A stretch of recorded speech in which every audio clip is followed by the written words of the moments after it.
3 men vanished, simply disappeared, gone without a trace, the chilling mystery of the Flannan Isles Lighthouse.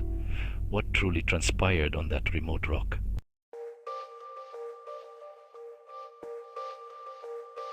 Imagine the scene. December 26th, 1900. The relief vessel approaches the Flannan Isles. Captain James Harvey expects a welcoming light, but there is nothing, only an unsettling stillness. The lighthouse stands dark against the grey sky. No flag is flying. No one responds to the ship's horn. An immediate sense of unease begins to creep in among the crew. This was not a normal arrival. Something was terribly wrong. The routine check had just become the first step into an enduring mystery. The lighthouse itself was a formidable structure. Completed just a year before the incident, it was built to withstand the fiercest Atlantic storms. Its walls were thick, its foundations solid. It was designed to be a safe haven for the men who tended its crucial lamp. How could 3 experienced keepers simply vanish from such a secure, albeit isolated location? The very idea seemed impossible. The mystery deepened with every silent, unresponsive moment as the ship drew closer to the island. The structure designed to protect seemed to have failed in its most fundamental duty to its keepers, not from the sea, but from something within or beyond. This kind of disappearance from a locked room setting on a remote island taps into a primal fear, the fear of the unknown, the fear of isolation. The sea itself is a powerful entity, vast and often terrifying. It has always been a source of mystery and legend. But what happened at Flannan Isles felt different. It wasn't just a case of men lost to a storm at sea. They vanished from the land, from their very post. The clues left behind, or rather the lack of them, only added to the growing sense of bewilderment and a creeping dread, suggesting forces beyond ordinary comprehension might be at play. The central question, the one that has echoed for over 120 years, is stark. What happened to Thomas Marshall, James Duquette, and Donald MacArthur? Were they swept away by a rogue wave, a sudden, monstrous wall of water? Was there an accident, a fight, or something more sinister? Did they encounter something so terrifying it drove them from their post? The official investigation would attempt to find answers, sifting through the scant evidence left in the silent lighthouse. But the truth, like the men themselves, proved elusive, lost somewhere in the wind and waves of that desolate Atlantic outpost, leaving a void that speculation and theories have rushed to fill ever since. The Flannan Isles. Even the name sounds ancient, whispered on the winds. These are not gentle, sun-kissed islands. They are a rugged, unforgiving archipelago, located roughly 20 miles west of the Isle of Lewis, in Scotland's Outer Hebrides. They stand as remote sentinels in the vast, churning expanse of the North Atlantic. For centuries, these 7 main islands and their surrounding skerries were known by a more evocative name, the 7 Hunters. Their isolation is profound, a key element in the chilling mystery that would later unfold upon their shores, a place where secrets could easily be kept by the sea. It was here, on its highest point, that the fateful lighthouse would be built. Before the lighthouse, countless ships met their doom in these treacherous seas. The unpredictable Atlantic weather could whip up ferocious storms with little warning, turning the ocean into a maelstrom of towering waves and blinding spray. The call for a guiding light in this hazardous location grew louder with each lost vessel. The decision to erect a lighthouse on Island Moor was one of grim necessity, yet the potential to save lives and guide ships safely was a powerful motivator. The task of designing the Flannan Isles Lighthouse fell to David Alan Stevenson. He hailed from the famed Lighthouse Stevensons, a dynasty of brilliant Scottish engineers. This family had illuminated the Scottish coastline for generations. David Allen Stevenson understood the savage power of the Atlantic. He knew this lighthouse had to be more than just a tower. It had to be a fortress. The construction, which began in 1895, was a monumental struggle. Every piece of stone, every tool had to be laboriously landed on Island Moor. Workers toiled in brutal conditions, battling gales and drenching rain.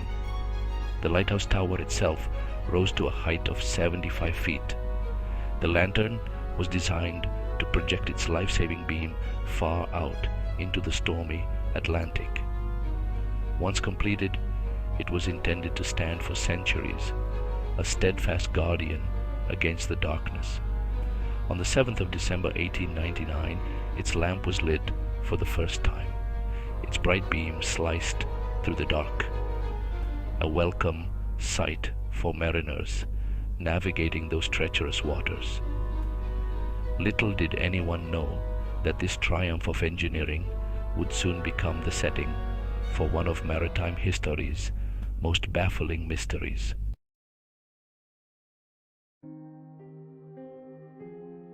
Being a lighthouse keeper at the turn of the 20th century was a unique and demanding profession. It required enduring long periods of isolation and meticulous routine. Their primary duty was paramount: keep the light burning, no matter what. This involved cleaning the lens, trimming the wicks, and refueling the lamp. Any lapse could have catastrophic consequences for ships at sea. Their vigilance was the thin line between safe passage and disaster. At the Flannan Isles, 3 keepers were on station, with a 4th rotating ashore. They spent weeks in close confinement, relying on each other. Their world revolved around the lamp's flash and the sounds of wind and waves. The thought of the men vanishing from the secure haven was inconceivable. In December 1900, the keepers were Thomas Marshall, James Ducat, and Donald MacArthur. Their sudden unexplained absence transformed this outpost into a chilling mystery. The steamship cut through the choppy grey waters of the North Atlantic. Its captain, James Harvey, was accustomed to the routines of the sea. This was a supply run to the Flannan Isles Lighthouse. He expected the familiar sight of Island Moor and its gating beam. But as the island emerged from the haze, something was wrong. The lighthouse tower stood dark against the brooding sky. No welcoming light pulsed forth. An immediate knot of unease tightened in Harvey's stomach. As the ship drew nearer, the silence became more unsettling. The flagpole was bare, swaying gently in the wind. Captain Harvey raised his binoculars, scanning the cliffs and the lighthouse. There was no sign of movement. It was as if the island itself was holding its breath. Captain Harvey ordered the ship's horn to be sounded. Its powerful blast echoed across the water. There was no answering signal, no sign of life. The lighthouse remained a mute, dark sentinel.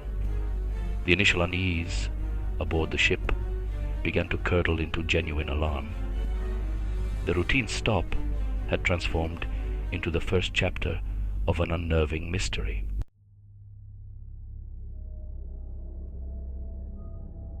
With no response from the lighthouse, Captain Harvey sent Joseph Moore ashore.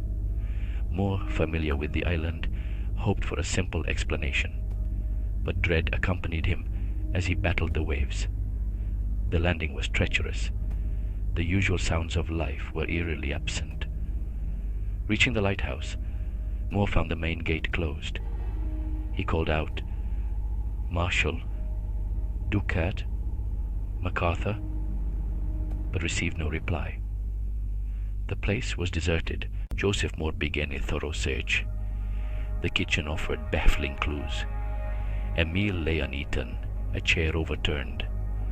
The beds were unmade, suggesting a hasty exit. But why would the third man leave without his, especially in severe conditions?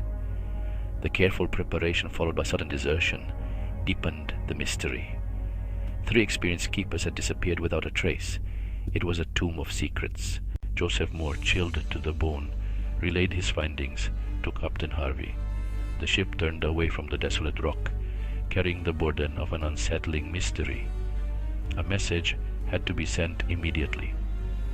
Flannan Isles light unlit. Keepers disappeared. Investigations proceeding. This news landed like a bombshell. 3 experienced men vanished from a secure station. He had to uncover the truth. Superintendent Robert Muirhead set sail for Alien Moor. The journey was filled with grim anticipation.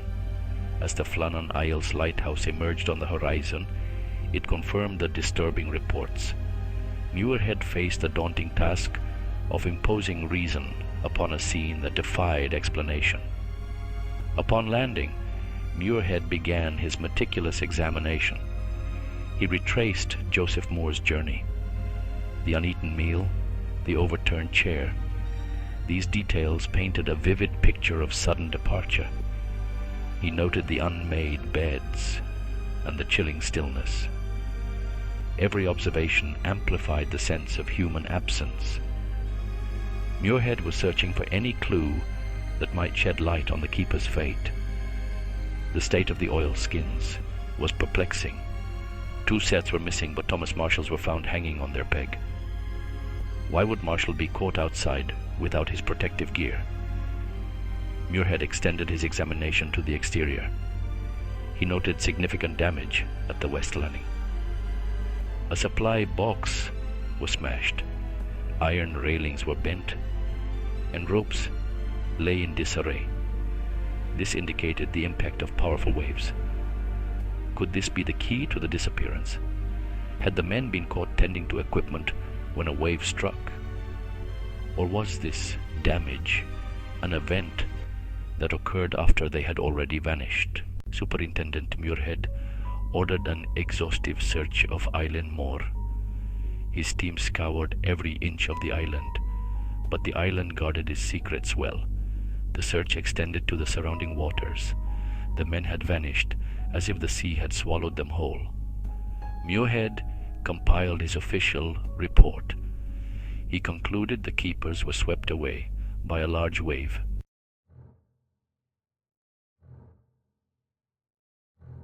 The official explanation blamed a colossal rogue wave. It supposedly crashed over the western landing, snatching the keepers. This theory explained the damaged equipment. It painted a picture of men caught unawares by nature's power. But this explanation left inconsistencies. At least one man was supposed to remain on duty inside the tower.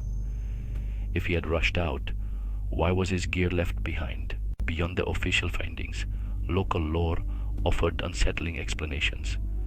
The Flannan Isles were never just ordinary islands. They held a mystique, a reputation for being different. For centuries, these isolated rocks were considered places of strange power. Shepherds spoke of an oppressive atmosphere, a feeling of being watched. They adhered to strange rituals, like walking sunwise around ancient chapels. These old beliefs hinted at an unseen presence. These tales predated the lighthouse by generations. Some stories spoke of the phantoms of the Flannan Isles. Other legends mentioned strange lights seen flickering over the islands. Was it possible that the keepers had encountered something connected to these ancient fears? Could the isolation and the island's peculiar aura have played a role in their fate? Such notions resonated deeply with those familiar with the island's eerie reputation. The sea itself, in these coastal communities, was often personified. It was a powerful entity, capable of giving life and taking it away. An ancient curse of the sea symbolized a deep respect for the ocean's unpredictable power. Perhaps the Flannans demanded reverence, and the lighthouse transgressed an unspoken boundary. Such thoughts offered a narrative that transcended simple accident, touching on deeper forces at play. One local account told of a passing ship that saw eerie blue lights over Island Moor around the time the keepers vanished. Another mentioned strange cries carried on the wind, sounding unlike any bird or animal. While difficult to verify, these accounts contributed to the sense that something profoundly unnatural occurred.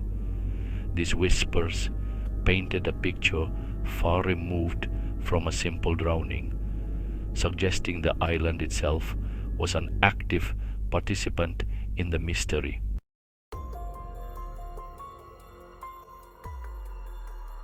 While supernatural tales and rogue waves offered dramatic possibilities, darker, more human-centric theories also emerged. Could the isolation and confinement have led to a fatal altercation among the three keepers? Imagine the psychological pressure, day in, day out, with the same companions. Was it possible that an argument had escalated, leading to violence? Perhaps a murder, or a murder-suicide, with the perpetrator then casting himself into the sea. However, there were no other overt signs of violence reported by Moore or Muirhead. No bloodstains, no weapons, no bodies. Disposing of two bodies from a cliff top into the turbulent Atlantic would be possible, but it still left the question of the third man's disappearance. This theory, while accounting for human fallibility, lacked concrete supporting evidence from the scene itself. Amidst the chilling emptiness of the Flannan Isles Lighthouse, one item offered a voice from the vanished: the official lighthouse logbook. It was found lying open in the living quarters. Superintendent Robert Muirhead, leading the investigation, pored over its pages. The neat handwriting revealed a descent into terror. On December 12th, the tone shifted abruptly. Thomas Marshall wrote of a severe storm. He noted James Ducat was very low. The log stated Ducat had been crying. The storm raged on with unrelenting fury. The final decipherable entry was dated December 15th. The subsequent pages were blank. The logbook, instead of providing answers, became the source of even more profound questions. The words penned in the Flannan Isles logbook are a chilling testament. They speak not just of a storm, but of an overwhelming, unnatural dread. These were not inexperienced men prone to panic. Thomas Marshall, James Ducat, and Donald MacArthur were chosen for their resilience. For Ducat to weep, for Marshall to be so deeply unsettled, it suggests a terror beyond normal hazards. Their fear, recorded in stark prose, feels almost contagious even a century later. If it wasn't a conventional weather phenomenon, what was? Perhaps a series of terrifying, inexplicable events that the keepers could only articulate as a storm. The disconnect between their terrifying experience and the lack of external corroboration is deeply troubling. The log offers a glimpse into their final days, but the truth of their fear remains elusive. More than a century has passed. Science has made incredible leaps. We now revisit old mysteries, armed with new tools and fresh perspectives. The Flannan Isles disappearance is a prime candidate for such scrutiny. Could modern technology finally pierce the veil of time? Can 21st century understanding illuminate what happened in that desolate place in 1900? Investigators today use data unimaginable to earlier inquiries. The hope is that these advancements can shed new light on the enduring questions. The rogue wave theory remains a strong contender. Modern oceanography confirms these colossal waves are real. Sophisticated wave modeling and satellite data now track oceanic conditions with precision. scientists can simulate conditions around the Flannan Isles. While rare, a sequence of giant waves is taken more seriously. This could explain the localized damage found at the West Landing. It also accounts for the sheer force needed to sweep men from a seemingly secure position. But what if the terror described in the lighthouse log wasn't solely from visible waves? Modern theories explore other, more insidious natural phenomena. Consider infrasound sound frequencies below the normal range of human hearing. Certain weather conditions or even geological activity can generate powerful infrasound waves. These invisible pressures can cause intense feelings of unease, visual distortions, and even profound physical discomfort. Could such a phenomenon have disoriented the keepers, contributing to their recorded fear? Or perhaps minor seismic tremors, common in rugged coastal areas, created an unsettling environment. Psychology too offers new lenses through which to view this enduring mystery.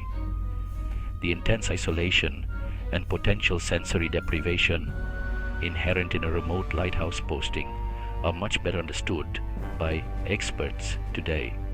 Could the phantom storm meticulously described in the logbook have been a shared psychological event, a folie à trois, or shared psychosis, while an uncommon occurrence is a documented phenomenon? The intense fear, the reported crying, the desperate praying. Could these be symptoms of minds pushed beyond their limits by the harsh environment and a perceived escalating threat?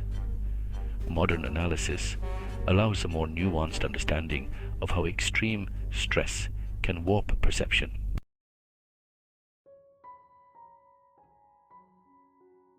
Beyond the more established theories of rogue waves and profound psychological stress, other intriguing, if perhaps less dramatic explanations have been proposed by modern researchers.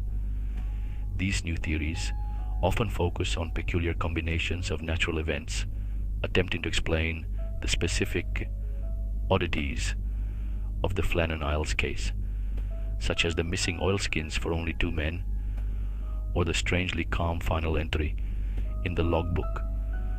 Science often progresses by re-examining old data with fresh eyes, diligently looking for patterns or crucial connections that might have been previously missed. The ultimate goal is not just to speculate wildly, but to carefully build a coherent narrative that convincingly fits all the known, albeit frustratingly scant, pieces of evidence. One such theory involves an unusual and sudden build-up of sea foam. During exceptionally violent storms, vast quantities of foam can be generated by the churning ocean. This foam, whipped up by hurricane-force winds, can become incredibly dense, almost like a moving, suffocating wall. It's plausible the keepers ventured out to secure equipment, expecting a normal storm, but were suddenly and unexpectedly overwhelmed by an unforeseen, suffocating mass of sea foam driven rapidly up the sheer cliffs. The core of the mystery, the complete and utter disappearance of 3 experienced men without a single body ever being recovered from the island or the sea, still profoundly troubles investigators and armchair detectives alike. The Flannan Isles enigma endures precisely because the evidence is so sparse, so tantalizingly ambiguous. 3 men, an abandoned lighthouse. These are the stark, unyielding facts. A question mark hangs heavy over Eileen Moore. Thomas Marshall, James Ducat, and Donald MacArthur stepped into legend. Their duties were clear, yet they vanished. The silence they left behind defies explanation. The cold winds still carry the weight of their disappearance. Did the unforgiving sea swallow them whole? Was it a colossal rogue wave? This is the explanation many cling to. Or was it something far more bewildering, An encounter that left chilling questions and an empty tower. Over 124 years have passed. The mystery remains potent. Official investigations were conducted. Theories have been passionately debated. The core truth remains veiled. The Flannan Isles guard their secret with stony silence. Will we ever truly unravel their fate? Is the key buried deep within forgotten archives? Or is the reality far darker than we dare contemplate? The Flannan Isles Lighthouse continues its lonely vigil, its lamp now automated, a bright eye piercing the vast Atlantic darkness. It stands as an enduring monument to an unsolved enigma, a stark reminder of the three souls who were once its dedicated guardians.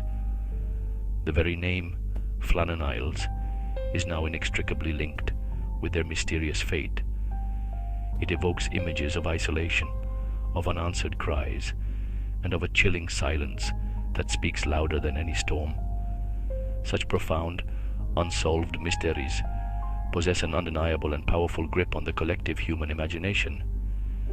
It is a tale that continues to fascinate, to haunt, and to inspire endless speculation across generations, a true ghost story of the sea.